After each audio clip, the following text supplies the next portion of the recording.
If Dunfermline are hoping for a change of fortune, there can be only one way to go for Livy, who still can't find a win that might take them off the bottom spot.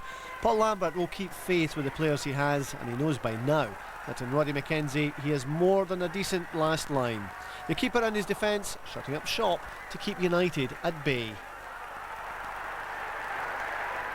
However, in David Fernandez, Dundee United have that spark, that something special that every team needs if they are to win games, and he served notice of his presence and his talent against his former side. It's hard to see how Livy will get themselves to safety at this stage in the season, and while this was a game United would have felt they had to win, they still had to do enough to earn the points. McKenzie was proving a hard man to beat. The Livingston keeper was having an inspired day as Fernandez was about to find out. A good free kick bringing about a good save, and from the corner Fernandez managed to do what he had tried at the previous set piece. You do have to question the defending when the small Spaniard leaps the highest at a corner. It was a good header all the same. Livy's response saw Graham Barrett test Derek Stilley, and if they had scored there, the game might have taken a different turn. Well struck and well saved. With one goal from a corner already, Fernandez was inches away from repeating his feat, and his feet not quite big enough to divert the ball goalwards. But again, worries for the visitors' defence, and those worries were merited. It wasn't long before Fernandez was again teasing them. He held the ball long enough for Mark Kerr to get upsides. He should have scored. Kerr not exactly renowned as a goal scorer, but that was one he should have taken. 1-0 is never a safe scoreline, so United were looking for the goal that would have killed off Livy, and Barry Robson almost obliged. McKenzie beaten all ends up, Robson beaten only by the woodwork. United dangerous once again.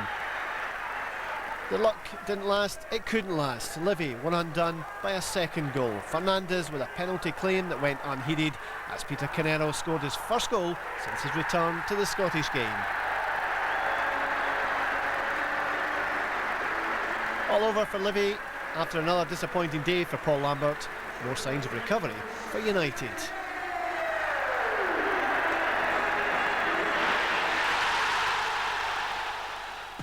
Important wins there for Aberdeen and Dundee United as Rangers move up into third position ahead of their visit to Tynecastle. Celtic continue to keep closest tabs on Hearts by maintaining that 5-point gap, but the league leaders now 8 points clear of the champions ahead of Saturday's match of the day. Well, that was the table, and we saw Livingston right down the bottom there. Hugh Keevans, Paul Lambert says he's happy with the effort his players are giving him, but Pierce Flynn has been known to have an itchy trigger finger, hasn't he? Well, Pierce has told me that Paul will get the season regardless, so we have to take the man at face value.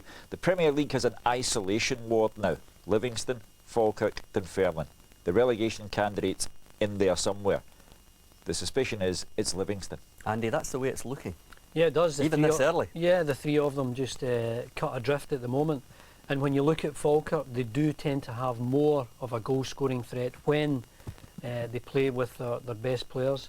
I think Dunfermline have got more goals about them, and I think that's why that's one of the reasons why Livingston will struggle. Yeah, let's have a look at Dundee United's goals, which did for Livingston at the weekend. Terry, just looking at these goals, I mean, excellent from a United point of view, but what about Livingston?